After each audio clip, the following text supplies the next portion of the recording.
Did you know over 60% of first-time clients do not return for a second visit? That is so painful, but it doesn't have to be that way. That's where Maya comes in. Maya is the ultimate marketing software for the beauty and wellness industry. We have a proprietary funnel utilizing special algorithms to help connect the right consumers with the right providers at your business. This means that Maya helps you get higher spending clients you love to work with who stay the long haul. If you want to increase your revenue, increase your client count, increase your average ticket, and increase your new client retention, then you need Maya.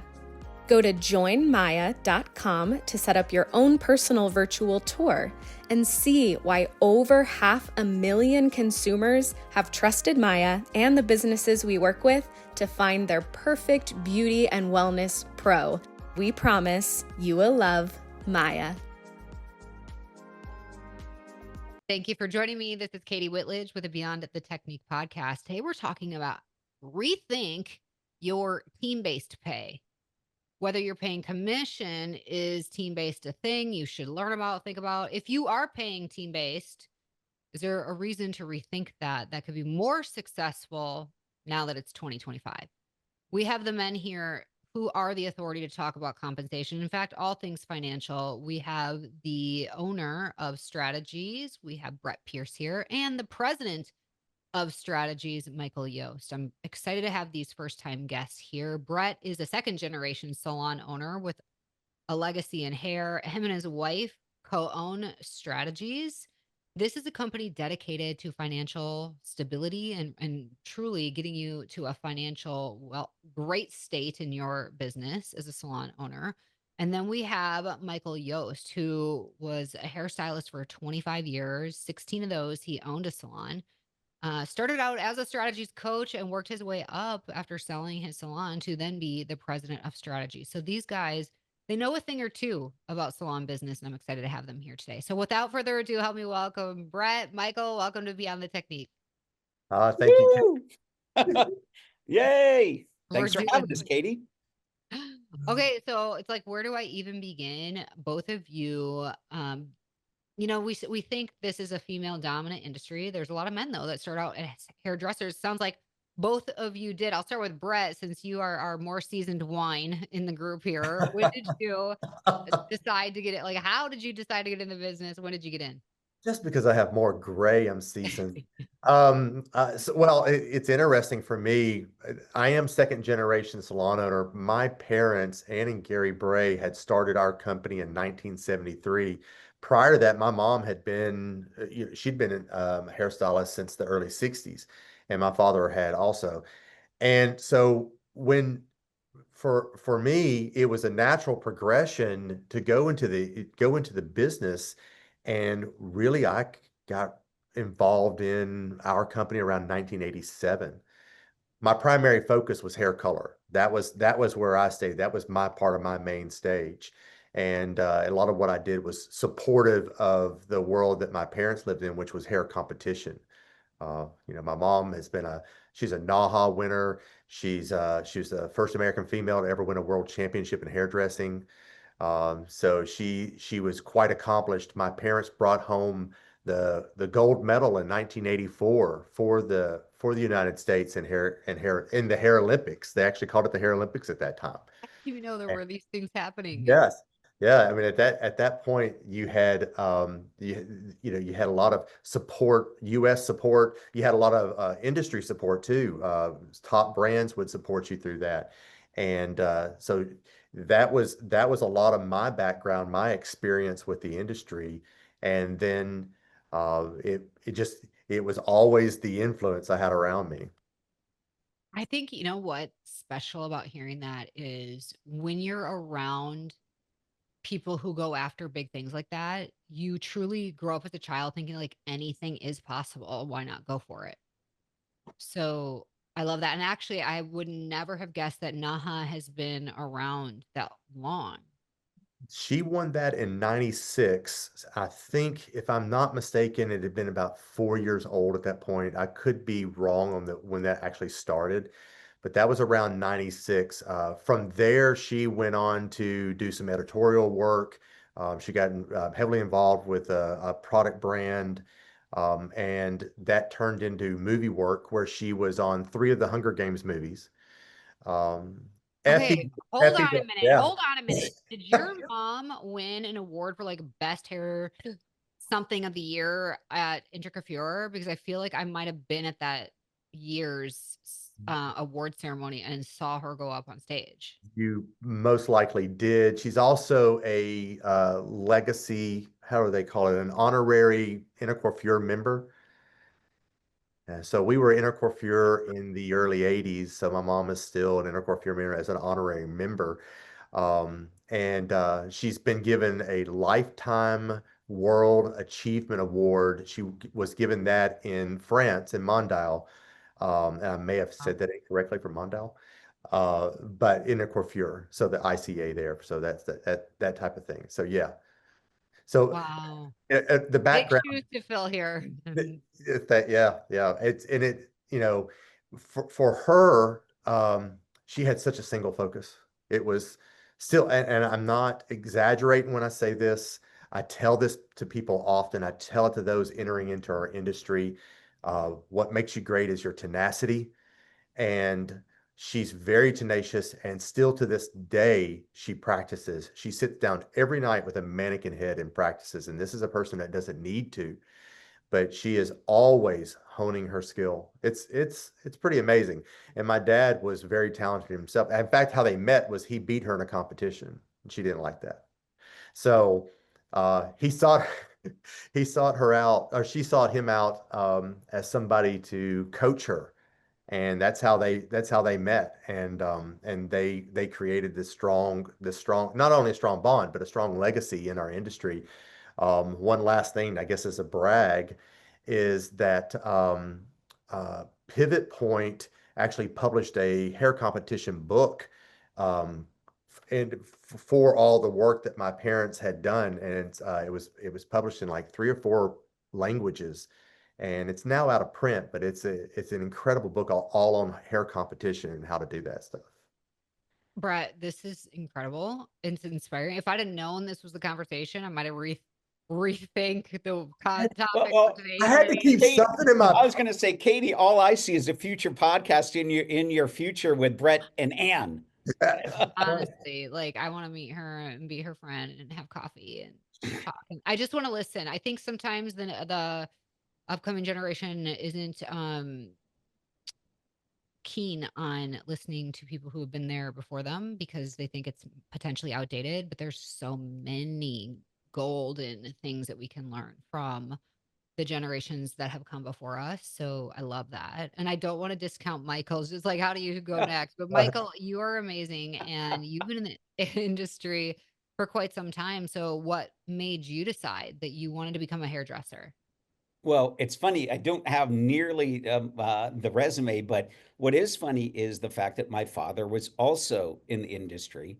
But again, he got in, he learned his trade in the Navy as a barber, Well, started barbering, and then he grew up in the time of hair that I wish I could take a time machine back to. That mid 60s, that late 60s, when the hairdressing revolution was going on and all the things were happening, and you had all the, just everything was changing and evolving in that time. If I could take a time machine, I'd go back there in a heartbeat.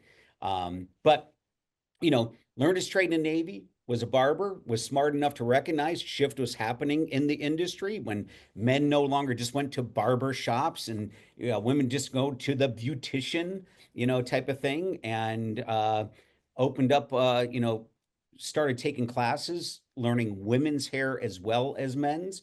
And so again, just kind of grew up around it. Wasn't something I thought I wanted to do necessarily. Went off to college for a few years, but decided, you know what, this is the path I wanted to take. Got into doing hair, and the moment, like day one of hair school, in a sense, I knew this was the place because it fit all the outlets that I wanted. So I love it. And I love that your dad served in the Navy. Thank him for his yeah. service. My dad was in the Navy as well. And yeah, it's special. Okay, so here's my question for both of you. What was the easiest thing about running a salon and what was the most challenging? So Brett, I'll start with you. We'll start with what was like shockingly maybe for you the easiest thing about running a salon? The easiest part was when my parents were running it. That was the easiest part. Uh, and really going back to when I didn't know what I really should have known. And I think it's that portion of um, just being dumb to the things around you, right? Ignorance is bliss. Ignorance is bliss. That's Right. perfect. It's a perfect way to do it. I was going to say fat, dumb, and happy, but it was that which was simple and it was easiest. And I'm not saying it's funnest, but that was the easiest way was to do that. The the hardest the hardest was trying to find a way in which I could help others achieve their goals. And I searched for almost 7 or 8 years before I could find that right fit. And once I did, then that's when the real work began. And I kind of had to step back and start really looking at what it is and understanding this is a business. This is a business. It didn't matter what the business was. It didn't matter what the business did. But it required my attention, where before I could just be hands off, and where I was able to be hands off for the longest time, quite honestly, was we had a we had a bookkeeper that worked for us full time. She knew what my father's vision for the company was, and my father, who he had passed away in 95, and so she she had continued things on for us, and this is 2002, and she passes away.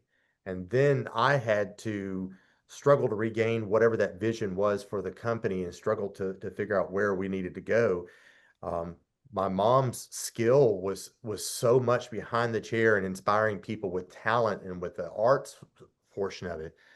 But I have to really say that the hardest portion of it, what for me was just figuring out how does this become a business now? He left me with skills, how to talk to people, how to see things, but understanding exactly how I could turn that into things that motivated a whole group and we created growth together.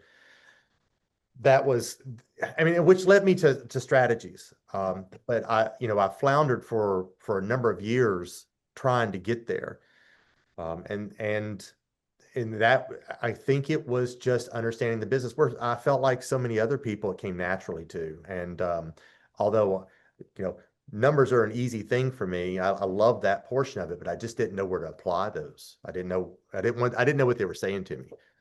I have to point out your dad passes away in 1995 and your mom wins NAHA in 96. So to even overcome the loss and grief and still show up and okay, another time, but I noticed it. And I was just like, wow, another reason for inspiration. The cost of floundering, to quantify it, I know is painful because this is why listeners who don't have that financial resource and coaching stop and just get help now because the cost of not is going to be way more in the long run. But okay, thank you for sharing that. Michael, what would you say was the easiest aspect of running a salon versus the most challenging? Well, it's funny. I had a client not long after I opened a business, probably 6 months to a year after opening, kind of asked me a similar question, right? Like, oh, what's the best part or whatever, and or what's the most challenging? And my answer then was of one of ignorance, and everyone will understand that what I'm about to say is I mistakenly said this answer early on in ownership. I said, oh, well, the easy part is the people. I said, people like me, and I'll lump that under now what I would describe as culture. So these parts, culture.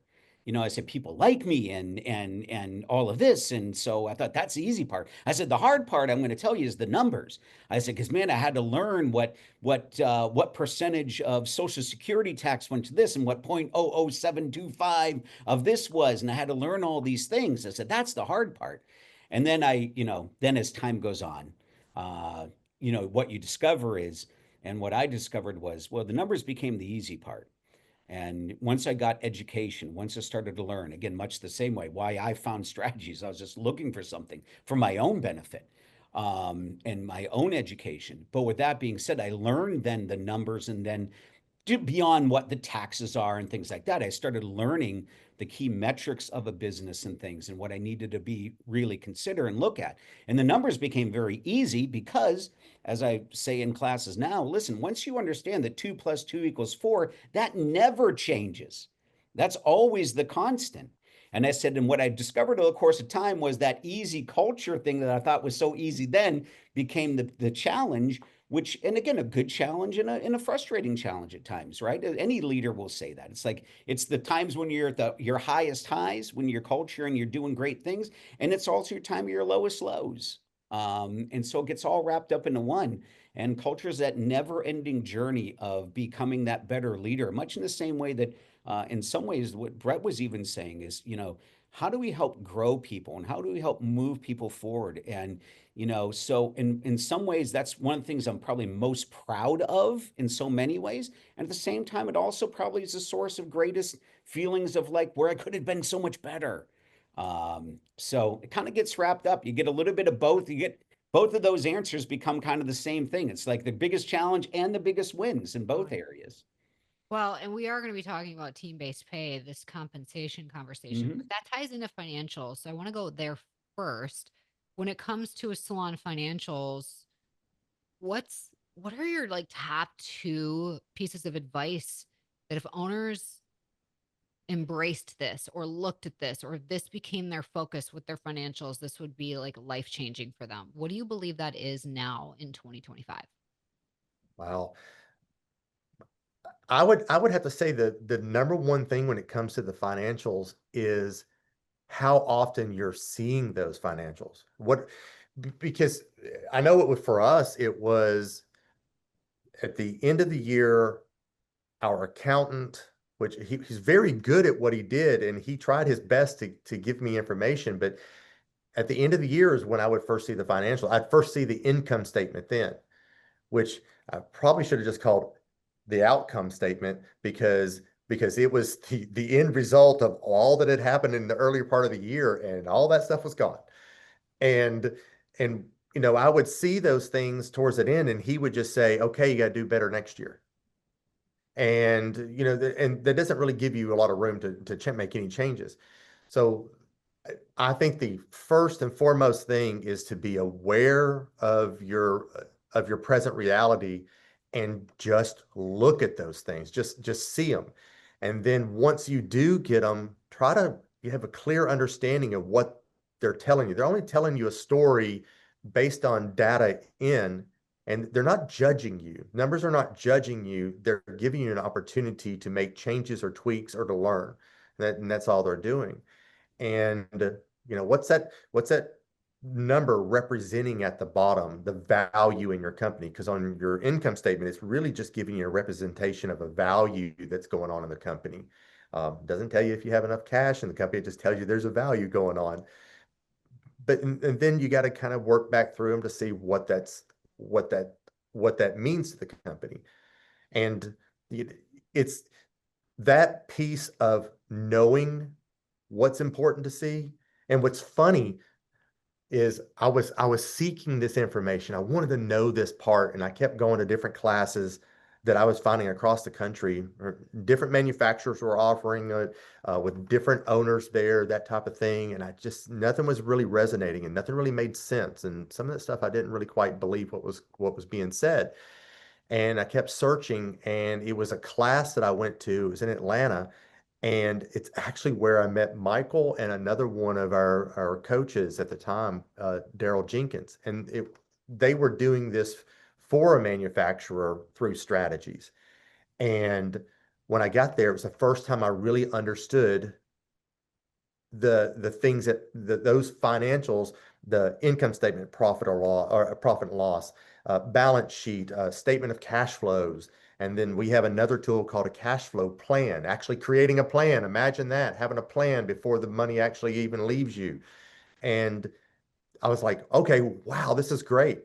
And I like telling this story. It's simple, but I like telling this story. I went back to the salon, where I'm now on my our fourth bookkeeper after when the one person had passed away that was so wonderful. And I walked in and I asked the question. She's at the computer. I said, can you print a P&L for me? And she looked at me, and no lie, she looked at me and she said, what's that? And so one, bad hire. And two, I had to go learn and had to teach her and all that stuff. So that's where that was. So just having a really strong understanding and being aware makes a really dramatic difference. And now that's I don't know, we're working on 20 years now ago. Wow. So Michael, how would you add to that? Yeah, I was going to say the thing I would add is, again, I'll just reemphasize, you know, just getting people to read and start to understand on a monthly basis, just getting your financial statements so you know what's going on. They're there to tell you a story. But what I would add to that is, remember, what you're reading in those statements is what has happened to you. It's your history. So what I would add to that is, and Brett kind of alluded to it, what I would add is understand that you can write a story of health for your company, whatever that means. Even if you're right now listening and you're in great shape, what's even better look like, or what are the things you want to attain? And you can make yourself a financial plan for your future. Whatever health is that you want, there's a way to do it. And like I said, we advocate using a cash flow plan. This is not a new theory. This is not anything new or shocking to, and it shouldn't be shocking to anyone that owns a business. But at the same time, it's amazing how so few people actually they just kind of go, I hope, cross my fingers, I'm hoping this thing works out. Well, it doesn't have to be hope. It's a plan, right? We can make a plan for the future. And so that would be the thing I would add to it is, you know, please read the story, because that's what your financials are telling you. It's telling you a story of your business, about the performance of your business, about the health of your business. But before you get unhealthy, before your business is not performing well, you can already write a story for great health and great performance. And all then it takes is just the action. I say all it takes is the action. That's the hard part. Um, you know, that's the hard part. But Yeah, I love that. And I know that when we look at our P&Ls, that the whopping biggest percentage always is compensation. yeah, yeah. And strategies is kind of known for this team-based pay. And just tell me in the quick and dirty version, what did that used to mean and what does it mean now? What is this kind of format of like, let's rethink compensation a little bit? What has been and what do you currently recommend for owners? Michael, I'll actually lead with you. yeah. I mean, I'll start out with this, and I'll say this. Um, team-based pay at its core is nothing more than hourly compensation. And so this is not anything earth-shattering. And I say that because it seems very, even still, what I appreciate now is our industry has evolved to the point where there has been now over the recent years a lot more conversation about hourly pay, and that it being a viable thing. Well, it's always been viable. In other words, as I've said for a lot of years, I'm like, listen, you know what? If you look at any Fortune 500 company, how do they pay? I kind of trust them that they know what they're doing. And so we've always been an advocate for hourly pay. Now we call it team based for this reason. Number one, it's kind of a catchy name and it makes you remember it. But really, what's at the core of it is the idea that as a team, when we work together, we can achieve more together. The high tide lifts all boats type of an idea. And so, working together as a team, we can grow the business so everyone can flourish at a higher level. And so, but at its core, it's only hourly pay, the way probably anyone listening to this has been paid in their lives. And it's very much the same thing. Some of the myths, some of the old, I'll kind of go to old Sure. from an old thinking standpoint, is the fact that, well, does that mean everyone gets paid the same? No, this is not just divide up and everyone gets equal amounts. No, just like any hourly system, I would earn one hourly rate where someone else earns something else. And again, you get to reward then the people that deserve the rewarding. In other words, we encourage, let's give out raises to people that deserve the raises through many different areas and through many different aspects. Last thing I'll say is I'm going to dispel one more myth Yeah. is that, strategies is anti-commission. Absolutely not. Commission, listen, I grew up on commission. It's how I was paid. It's how I started my business. I made the change because I saw a better way to do things. And the better way to do things was, first and foremost, I switched out of commission to hourly for the primary reason that I felt that people that worked for me were way more than just one dimensional, meaning, hey, what you did with those two hands in that treatment room or behind that chair is what your compensation was based off of. Is that all bad? No. But I had other people around me had other talents, other abilities, and there was no way to truly reward them in a commission structure. Now, with hourly, I discovered I'm like, listen, I can reward you for who you are as a whole, not just one aspect of how much you produce. So, are we anti-commission? Absolutely not. Do we work with a lot of businesses that stay commission or want to be commissioned? Great. Listen, you can build health in a lot of different ways. But we believe that hourly is the way because it allows you in working from a team-based mentality, and that's different than pay. Team-based mentality is us working together in a true team. And again, as you probably well know, Katie, because you've heard it 100,000 times, team to me is the most overused word, one of the most overused words that we really use, but really truly go, are we truly working as a team? That's a whole nother conversation. I'm curious, does this hourly wage or approach, does that change every payroll period depending on different performance benchmarks, or basically no, because that'd be like commission in its own way? Or is it like, hey, you have an opportunity for this to change quarterly, biannually, annually? How do you typically coach to that? So I'll just jump back on it real quick. The answer to your first question is no, it does not fluctuate each pay period. We earn an hourly rate, but then if we're, again, following the structures that we should be structuring, we would encourage that you set up usually a pay review every 6 months. And in that time, and you're also having regular quarterly performance reviews along the way, that we are constantly working towards striving to reach the goals of the business and that we have for ourselves personally. And so then, therefore, by doing that, then we can enable and say, hey, listen, you know what? See, we're reaching the goals that we've set. I see we're doing the things that we've talked about, whatever that is, growing your skills, doing other things in the business, whether it's other tasks or duties or taking on other responsibilities. And hey, listen, Brett, you've done such a great job. I'm here to reward you with a raise. And that's how that growth happens. It happens because, again, we look at the entire person and are we reaching the goals that we're looking to reach? So again, we encourage regular performance reviews and regular pay reviews in which then those opportunities do come up. And then bonuses happen as a team-based performance. Hey, the whole group does this exceptional thing, and then everybody gets a bonus. How often does that happen? And what would be one example of a bonus structure? Brett, I'll let you Yeah, snag that one. and so I too came from the commission background, and just to say it, when we just went to strategies and started looking at how to understand our financials and got really savvy with that part, we became profitable before we ever even made a switch away and went to a team-based aspect.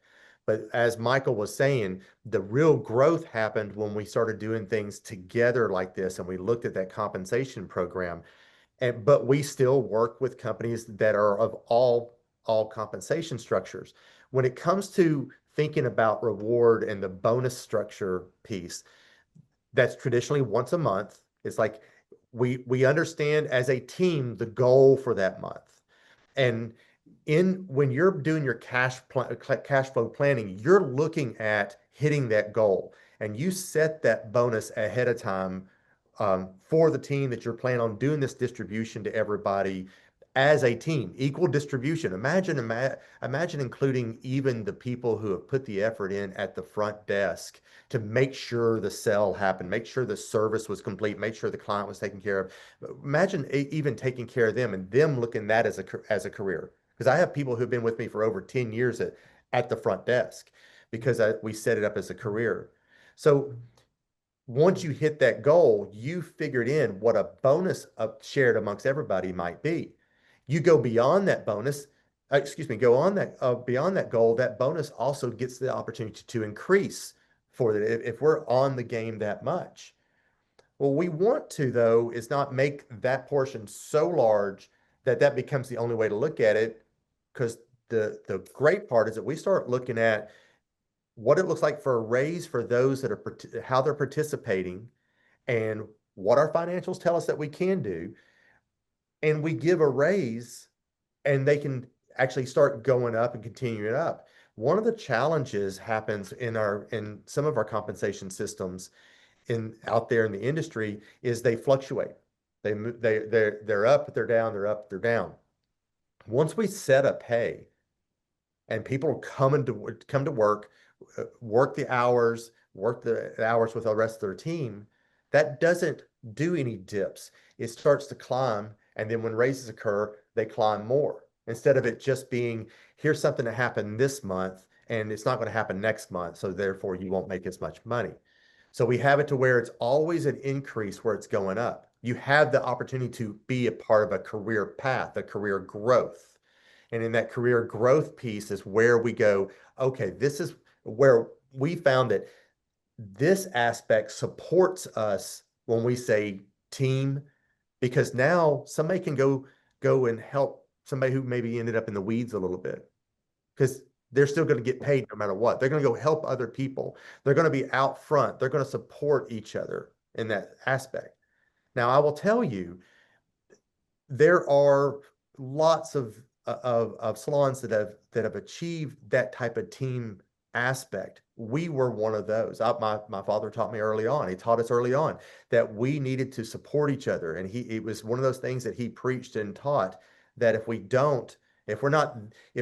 we're upset about somebody going and seeing another service provider in the company, well, that client's just going to go down the road and never return. So we need to be able to share. So we did that.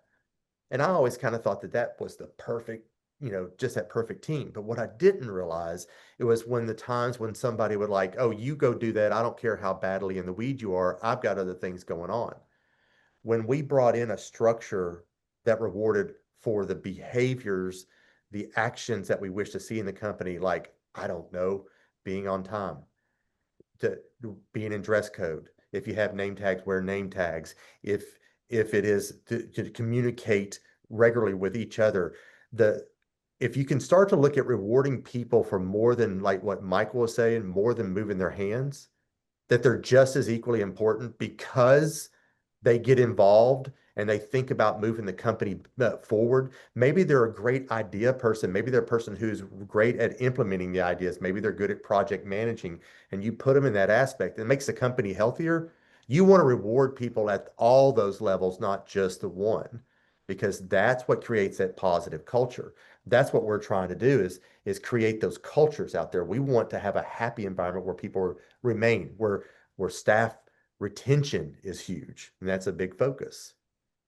How does your structure with how you coach to compensation improve team retention as compared to the other ways that people can structure their compensation? Do you have data on that? I'm going to jump real quick because I know Brett's got I'm going to give you a short answer and then Brett's going to give you probably a longer answer. I'll say it this way. To me, it's quite simple from the standpoint of, I really truly feel in the end, and I really don't care how you compensate, but we advocate for this reason, and I will always advocate for this reason, because I believe on hourly and a true team-based environment is how you can show someone a true career. Because a career to me is about showing people what growth looks like, and you no longer are tethered to how much I did to this. My tether doesn't lie in, I produced X, so I get Y. That bond is broken. That cord is cut. Now you're able to say, let me just clarify for everybody listening.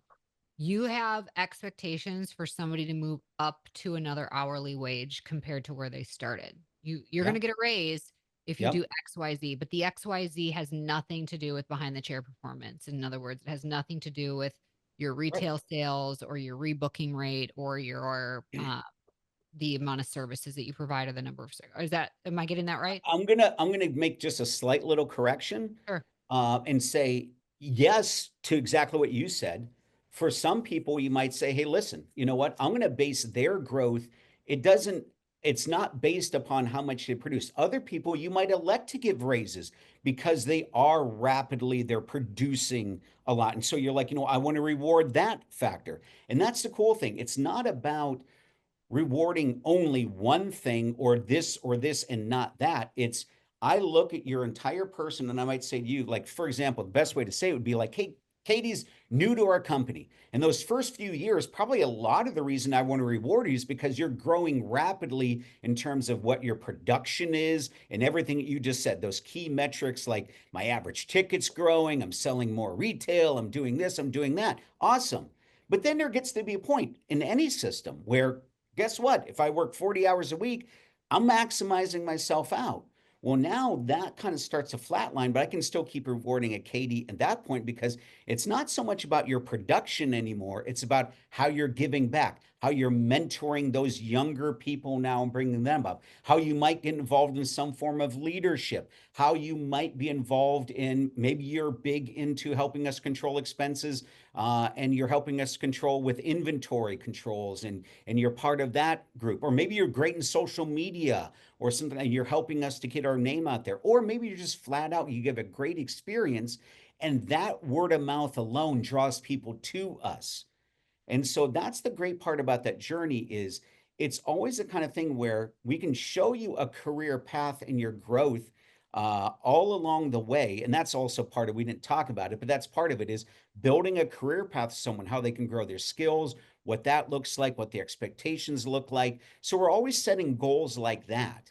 So again, it really allows you just to say, listen, where am I and where are the individual people in my company and let me help them grow. And Let that's, me ask I think, the let me beauty ask of it. Brett this. For salons that come on board with strategies and really embrace this pivot, outside of seeing an increase of actual profitability, which that alone, by the way, is so important and maybe the number one reason that they need to consider strategies, period. What would be the next top reason that salons have success with strategies in this kind The, of pivot, compensation pivot? and I love that because, you know, you can think about the profitability piece, like you were saying, that you could use that as one thing. What I'm gonna go off of what my personal team tend to say to me is I wouldn't want to be anywhere else. And I have one person who's been in the industry. She's been in the industry since like 1984. And then she's done everything from own her own salons to, have concept salon to work for a salon to be booth rent to be head of director of education for cosmetology school, large chain, and then work for us. And then she had told students at one point, "This is the best gig I ever had." That's how she would say it. The biggest thing is for us as leaders is to come to work to enjoy where we are. Not just enjoy doing the service, because one of the things that happens with us as service providers, and I think everybody will agree with me, it's the it's that immediate feeling of after you've done a service on somebody and they turn to you and they say, "Look what you did to me. Look what you made, how you made me feel. This is the best I've felt in months, and this is achieving this for me. And oh my gosh, I cannot tell you how many compliments I get." And you get a real sense of a high from that. And it could be happening to you 12, 13, 14 times a day. But then around you, there's drama and there's things going on, people unhappy, or you're worried that somebody's not going to be there that day, or somebody's not going to show up and somebody else is going to be mad, or the conversations that may be occurring. The greatest thing that I experience, the thing that brings me the most joy and emotion around any of it is truly the culture and the atmosphere and the energy. The energy I feel just going into my own company. So when I'm talking to companies, I find that that's the one thing that they don't even know that they're actually searching for because they just assume the industry is one way. This is what I've been going through every day. This is how it is. And that's the component that makes such a difference. And you had mentioned on the retention portion of it, when people have security in the company itself, the fact that I'm busy, I'm not just waiting around for things to happen, they tend to be much more of a fighter for what the cause is for that company. That's what drives it. And that's what you're looking for. And if you've got that in your company now, you're blessed. You're so blessed if you've got people that come to you and say, thank you for this position, or they come to you at least once in 6 months and say to you, you're a great leader.